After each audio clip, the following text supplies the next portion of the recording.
Hi, and welcome to Stories from My Drinking Days. My name's Harry Fell, and I'm the founder of NoLo Cocktails Bars. We are joined today by Abi Adams, who is a speaker, mentor, and founder of Project Woman, creating confident, healthy conversations women can trust. Abi's travelled the world to cultivate the greatest approach towards female health that is inclusive and projects a greater communication the whole world can benefit from. And we're going to be discussing how alcohol's played a part in Abi's journey. So welcome, Abi. Thanks for joining us. Oh, it's a pleasure to be here. Always a pleasure. Thanks, Harry. You're welcome. So why don't you start off by telling us sort of like when you started drinking and how that all came about? Absolutely. When I was 13, I never forget, I stole a bottle of drink. I think it was Lambrini. I mean, talk about class, from my nan's drinks cabinet. And I took it around a friend's house and I caned all of it. And then went on to my mates. I remember her dad had one of them massive globes, like the old school where you lifted the top up and all the drinks inside it. And I started that and I just caned it and was very, very ill after. The sad thing is with that, didn't learn any life lessons from that one moment in time. And I continued. But when you look at our society, we're encouraged to drink for every occasion and every emotion, aren't we? And back then, life wasn't so great at home. And I just remember, I'll never forget it. Obviously, it was my first experience with alcohol, just wanting to get so out of my brain that I couldn't remember anything. Yeah. And that was kind of the relationship that followed. Yeah, so there was stuff at home that you were trying to forget, were you, by... Yeah. But I look at a lot of, I say children, God, young adults in that age, around 13, and there was loads of stuff going on at home for so many people. And so we all used to go to the park and that was what you did.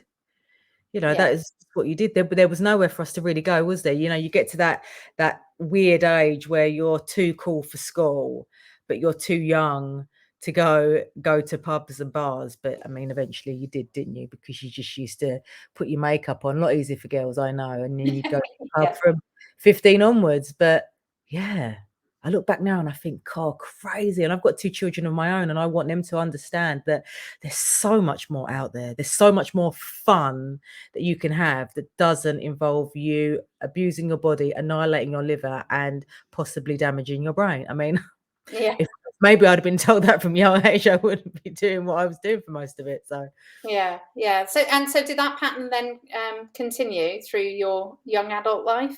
Absolutely. It wasn't a great night unless you was totally out of your face. Yeah. And then you'd think, I got to my 20s working uptown and you'd think you would grow up a little bit, but absolutely not. You're talking about blackouts, not remember, when you crawl into the office the next day, like, what happened? Oh God, do you not remember what you did? And like the absolute shame just that washed over your body. And still you repeat the whole process, if not the day after, but that night. I remember many times working in one of the top property companies in London. There was some weeks you was out every single night. And you would walk into that pub and you're inside, your internal organs were crying their eyes out and you'd have the shakes reaching for that drink. But as soon as that one went down, you was back on form again. And I again, I look back and think, oh, Abigail, what was going on inside of you that you thought you had to do that to have fun or to get by or to process, because nothing happens at that point. But again, I come back to the education that you was offered, and not that it was unhappy, but I spent a lot of time in a pub, on a pool table playing pool and thinking that was it. And you take that through, don't you? So you take that through, so that's all there is. That's what you do. You just get older and you move into the pub without family and you repeat and play and play and play. But coming into the health and well-being arena, I realized there's so much more out there that you can do for fun. Like, what is fun? What do you enjoy? And when I look back, I had no idea. I had no idea what I enjoyed. It was just consumed with alcohol and drugs, to be honest with you. It's just a massive whirl of getting out of my face, tripping out, and getting high. Yeah. Yeah. So what brought you into the health and well-being space then? So before I worked in property, before I got into corporate, I was actually a beautician and a massage therapist. And when I learned about the body, you know, it was akin to study for a doctor. I trained in London at one of the top beauty schools called Steiner, and just the body just fascinated me. Understanding like all these muscles and these arteries and how the touch could change someone's emotional reaction was just phenomenal. Excuse me, I've got something in my eye. And that kind of progressed. So then I studied more massage and I learned more about the body. But then I kind of I wasn't appreciating the whole salon and spa ethos in supporting their employees, because it's like a conveyor belt, you know, one after the other of massage, of facials. And so I left that, worked into corporate, and when I met my now husband, I started to think, do I really want to be doing this forever? And everyone always said to me, you know so much about health, like you're so interested in the body. Why don't you go into that? So I went and then studied yoga. It kind of all fell to me. One of the guys that I worked with, his girlfriend was training to be a yoga teacher. So I started to train with her. And then I fell into wanting to be a yoga teacher. I went and lived in India studying yoga and yoga therapy. And then that led to me going out to the States and other places in Europe to study yoga, chakra psychology, like emotional responses. And then when I was out in Miami in 2017, I was studying MMA, and this was like your martial arts, your BJJ, your calisthenics, your strength training, your yoga, it's everything. And it was whilst I was there that I found my period. It was less heavy, no clots. I wasn't as emotional, you know, there was no pain, and it blew my mind. And I came home and I began to research and look into female health, and I was just knocked sideways as to how much I did not know about my body. It just blew me apart. Your period is a communication of you, and yet we suppress it all the time by medicating it, trying to ignore it. And for some people with such severe symptoms, I can completely appreciate why. But why? You know, this is but why are we suffering so much? I remember, you know, there were various times throughout my life where I was actually collapsed. I've collapsed at train stations and shopping centres where my period was so bad I've been taken to hospital, and I'm wired up to all of these machines, and no one could tell me why. Like, why was this happening? And so I can totally resonate as to why you would not want to feel that if you're going through something similar. But what I began to appreciate by taking time to understand my feelings and these emotional responses and what a healthy period requires, I began to know more and more about myself. I began to appreciate and realize certain things that I didn't actually need, and alcohol was one of them. On day 21 of my cycle, I saw this, which is a change in your hormones where everything begins to shift, this feeling of absolute failure and depression, and where I would ask my husband to bring home 2 bottles of red wine and I'd sit there and just knock them back. And I saw that this was the same every single cycle, what was going on. And it was just a change in hormones. There was nothing wrong with me. It was just that what I was doing wasn't supporting me. And when those feelings come on, what would I do? I'd push harder, I'd push faster, I'd give more, because obviously what I was doing, I was feeling a failure, and failures need to give more to get themselves out of it whilst drinking loads of alcohol.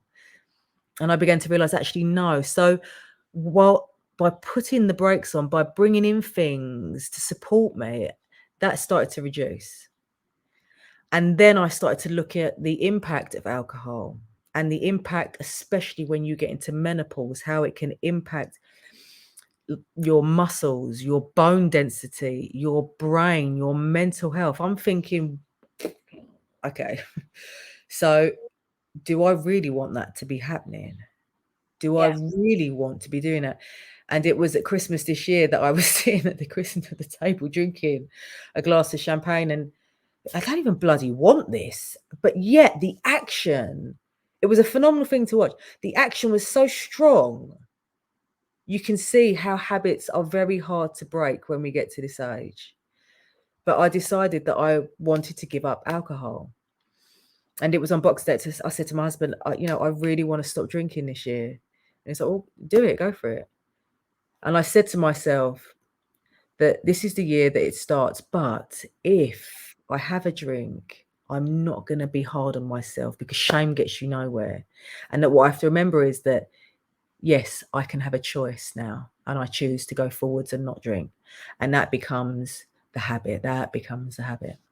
Yeah. And so how have you found then, sort of, having made that decision, how have you found the journey since then? So this year I've drunk at special occasions 3 times. And when you want to pat yourself on the back, well done, love. And the durations have got longer and longer and longer. But even last year, I just wasn't interested, really. It just wasn't there. But it comes to the environment that you're in. Yeah. Your environment and the people within it will determine whether you are able to do that, because you can have the greatest will in the world. But if your environment do not allow you or support you in making that change, eventually the body will always adapt to fit in and survive within the environment. And if there is that constant pressure, eventually the body will just take it on again. So that would be my biggest outtake on this, is just acknowledge your environment. And if you are struggling with it, look around, because it's probably not you, my darling. It's the environment that sits around you. Yeah. And so the 3 times you've drunk then, have you just had the one drink, sort of, the odd glass of champagne, or have you gone large? There's been a few glasses, and there was about 3 weekends ago.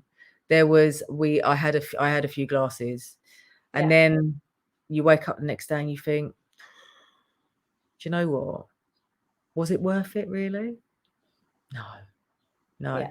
And so now on this trajectory forwards, I'm like, well, we've got the summer holidays. I want to be around my children, and they are one of my biggest catalysts, to be honest with you, as well. I don't want them to see that, so I'm with them, and so there will be no alcohol. Yeah. And so have you found it quite easy not to drink between those sort of 3 special events? Yeah, because we moved out of London 2021. We moved to Devon, and being out here, it is so much easier because you have more time. There's not so much of a rush, and it just feels so much easier. There isn't really any inclination for me to want to, because we've got so much access to things that make me happy. Being outside, beaches, forests, walks. It's just so much easier. And again, I come back to that, the biggest thing of environment. Environment will determine whether you thrive or whether you just survive, and that's been my biggest learning point. Yeah, I agree. I mean, it's a different kettle of fish, isn't it? If you were still living in London and going out with everyone for drinks after work, which, we kind of all did in our 20s, then it's much harder then to be the one that doesn't drink. Oh my God. I'm the same as you. I moved out of London a long time ago, 2003, but it's easier. And also, I think being this age as well, where I don't tend to go out that often after work for drinks with people. I've got kids as well, and your life's changed, and it's a bit easier to manage. It's the choice, isn't it? It's that choice. Do I want to sit in a bar? No. And if I look back, I probably didn't want to do it then either. But when I look, my nervous system was set at quite high from when I was younger, and so to go out, it was as if I had to kind of suppress that energy, and alcohol was the greatest way of doing that. That I had so much energy. If I'd have known that I could have gone rock climbing, or I had the opportunity to go and do jiu-jitsu or that kind of training, I wonder what would have happened. To cultivate that great energy, because we also have to look at the psychology of a woman's place. And she back then she didn't generally tend to speak up. She did as she was told. She was put in a box, blah blah blah blah blah. And so alcohol was a really great way of bringing down all of that energy. But then, on various nights out, I became an absolute wild child. So that backfired. Yeah. So tell us a bit more about Project Woman and the work you're doing now.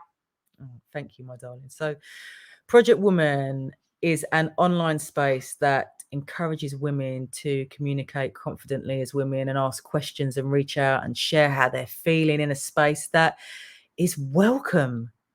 You're welcome to do that. It was founded from a course that I set up at the start of the pandemic, which is a 6-week online course that started on Facebook, where I was supporting women to move with their menstrual cycle. I just love movement. It's been one of the biggest tools to overcome a lot of the issues that I've gone through in my life. And we was looking at exercise, certain parts of the menstrual cycle. We was looking at emotional support. We was looking at nutrition. And then that grew into a community.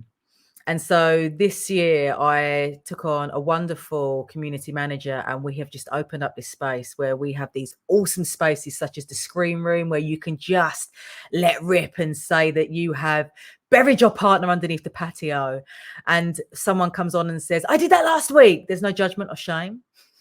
And then we have a lovely directory of female health specialists, ranging from menstruation to perimenopause to nutritionists to coaches. It's all there, and you can ask them whatever question you want with a view of working with them or not. It's up to you. We have resources that are there that you don't have to tick a box to go through. They're just there for you to come back to if you're needing that support. But it's really giving you the opportunity to take agency and authority for your health, because it's fun. Female health is so much fun, and it offers so much clarity and productivity and motivation and inspiration. It's a wonderful world to dive into. And what I have found for myself is that the healthier I become comes from the confidence to explore. And the more confident I am, the greater I am expressing myself. And from that, I forge greater relationships with other people, especially men. I don't want to be a victim to the age-old issues that fall between the masculine and the feminine, the men and the women. I want to move past that. I don't want to be a victim. I want to be able to stand in my power, and for a man to stand in his power, and for us to meet, not necessarily as equals because we're different, but to celebrate that. And so Project Woman has our online space, and we have the annual Project Woman experience, which is a bit of like a festival to the feminine, where you step out of your daily grind and you have a weekend all to yourself, space, time, nutritious food, support. It's all there for you to recharge your batteries and then come back into life ready. Yeah. So when's your weekend? So the weekend is next March. It's taking place in England, and it's going to be in the most beautiful countryside. And I will reveal further details. If you're interested, please do get in touch. So, yeah. What's the best way for people to get in touch then with you about that or anything else? You can email me, Abi, ABI, at abiadams.co.uk. You can check out my website, which I believe is just down here. Yeah. And I'm on most social media. I'm Instagram as Abi Adams _Project Woman. I even joined the threads the other day, and I must say it's slightly addictive. But yeah, LinkedIn, Twitter, it's all there. You will find me. Yeah. And so within Project Woman then, do you have many conversations around alcohol? Is that sort of a hot topic, or is it?